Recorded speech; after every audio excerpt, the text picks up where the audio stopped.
Hello everyone, now I will continue page number 116. Okay, question number 3। दिए गए शब्दों के दो दो पर्यायवाची शब्द वर्ग पहेली में से ढूंढकर लिखिए। ये है वर्ग पहेली। इसमें से पहले आपको आंसर ढूंढना है, सर्कल करना है और फिर यहाँ पे लिखना है। तो यहाँ देखिए धरती, धरती को पर्यायवाची मतलब कि एक ही धरती को हम और क्या बोल सकते हैं, भूमि और वसुधा। तो मैंने यहाँ पे भूमि और वसुधा पे सर्कल किया है।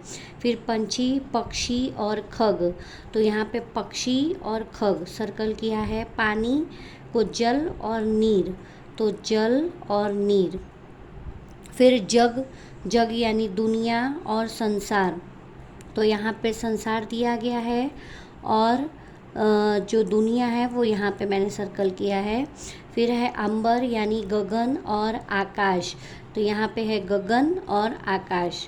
फिर लास्ट है हमारा बरखा यानी बारिश और बरसात, तो ये है बारिश और ये है बरसात। तो इस तरह आपको भी सर्कल करना है।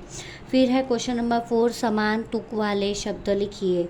तो गर्मी, नरमी, समान तुक मतलब मिलते जुलते। सुख, भूख, जग, नग।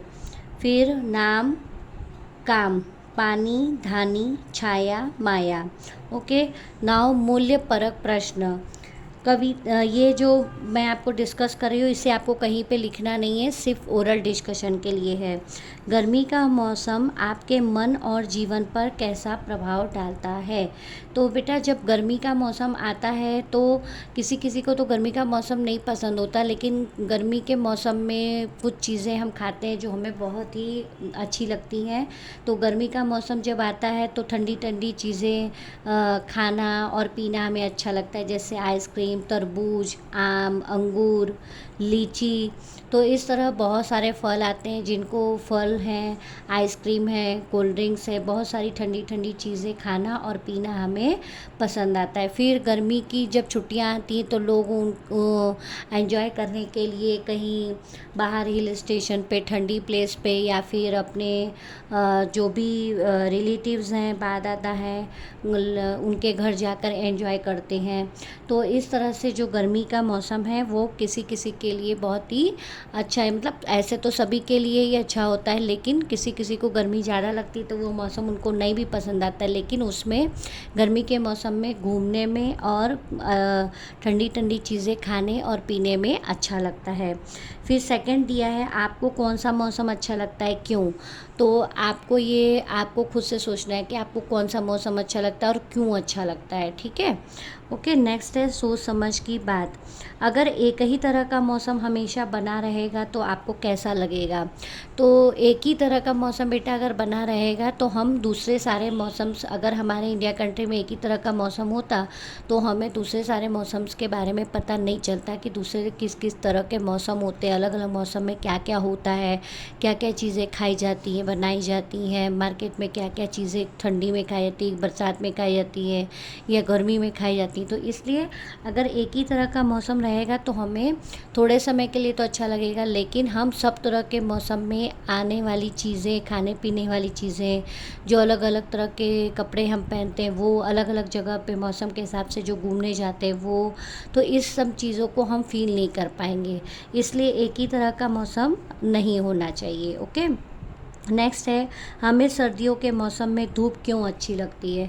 सर्दियों के मौसम में हमें धूप इसलिए अच्छी लगती है क्योंकि सर्दियों के मौसम में ठंडी का जो इफ़ेक्ट होता है वो बहुत ज़्यादा होता है। इसलिए जब धूप निकलती है तो धूप की जो तपन होती है, जो गर्मी होती है, वो धूप की गर्मी से हमारी बॉडी को, और अगर हमें हमारे घर में धूप आती है तो हमें थोड़ा अच्छा लगता है वो। ठीक है, थर्ड है, हमारे देश में कुछ भाग ऐसे हैं जहाँ सारे मौसम नहीं आते, उन भागों के बारे में कक्षा में चर्चा कीजिए। तो हमारी इंडिया कंट्री में सही में कुछ जगह ऐसी हैं जैसे जम्मू कश्मीर, शिमला, हिमाचल प्रदेश। तो ये सब जो ऊंचे ऊंचे हिल स्टेशंस हैं, यहाँ पर इतनी गर्मी नहीं पड़ती है, बल्कि वहाँ पर ठंडी का जो मौसम है, ज़्यादातर ठंडक देखने को ज़्यादातर मिलती है। वहाँ पे ज़्यादातर मौसम चेंज नहीं होते हैं। ओके, लेकिन ठंडी के दिनों में बहुत ज़्यादा ठंडी होती है और उसके बाद जो गर्मी और बरसात का मौसम होता है उसमें वहाँ पे इतना गर्मी फील नहीं होता है, इसलिए वहाँ पे एक जैसा थोड़ा मौसम रहता है ठंडी का, तो इसलिए लोग वहाँ पर घूमने जाना पसंद करते हैं। Okay, now I will continue page number 117 also. कुछ करने की बात। क्वेश्चन नंबर 1, आप कौन से मौसम में किन किन चीज़ों का प्रयोग करते हैं, दी गई तालिका में लिखिए। तो गर्मी में पंखा, कूलर, आइसक्रीम, ठंडा पानी। फिर सर्दी में स्वेटर, हीटर, आग और मोज़े। बरसात में छतरी, रेनकोट, गमबूट और भजिया। ठीक है, ये खाना हम पसंद करते हैं। सेकंड है, गर्मी, सर्दी और बरसात के मौसम पर कुछ कविताओं का संकलन कर वाचन कीजिए। मतलब कि आपको ठंडी, गर्मी और बरसात इनसे रिलेटेड कुछ कविताएं नेट से फाइंड आउट करनी है और पढ़ना है और उसको बोलना है। ठीक है। थर्ड है, जो मौसम आपको पसंद हो उस पर एक अनुच्छेद लिखिए। ये आपको पहले के पेज में भी आया था कि आपको कौन सा मौसम अच्छा लगता है, तो आपको जो भी मौसम पसंद हो आप उसके बारे में कुछ 4-5 वाक्य लिख सकते हैं। लेकिन आपको कहीं क्लास वर्क या होमवर्क की नोटबुक पे नहीं करना है। आप एज अ राइटिंग प्रैक्टिस आप वहाँ पे कहीं पे भी फाइंड आउट करके उसको लिख सकते हो मौसम के बारे में।